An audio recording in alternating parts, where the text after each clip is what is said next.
So, there's a story I like to tell about my friend who's a gynecologist. I don't actually have a gynecologist friend, but for the next 3 minutes I do. Anyways, my friend the gynecologist, he got real sick of his profession. It was too much stress, a lot of pressure. He got tired of the Wet and Wild Works and all that down below.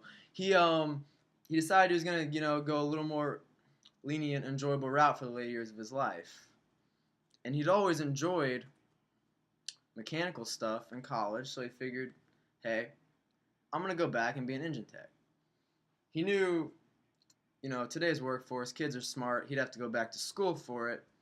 So he looked up, and he got enrolled in a technical school. It was prestigious. It was big.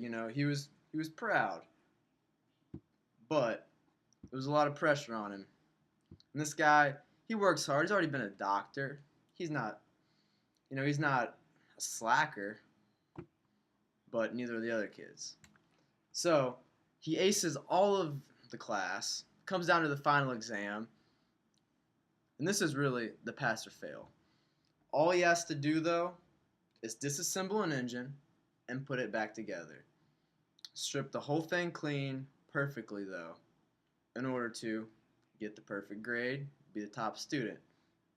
And he's always going for the top. It's just his mentality.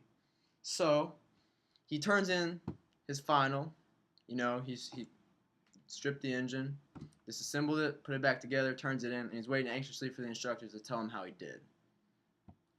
When he gets his grade back, he sees it was 150%.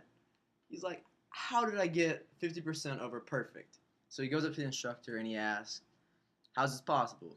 The instructor replies, it's really quite simple. I gave you 50% for perfectly disassembling the engine. I gave you the other 50% for perfectly reassembling the engine. And then I gave you an additional 50% for doing it all through the muffler.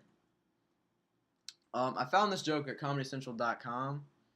Actually, the Comedy Central website, which is jokes.cc.com.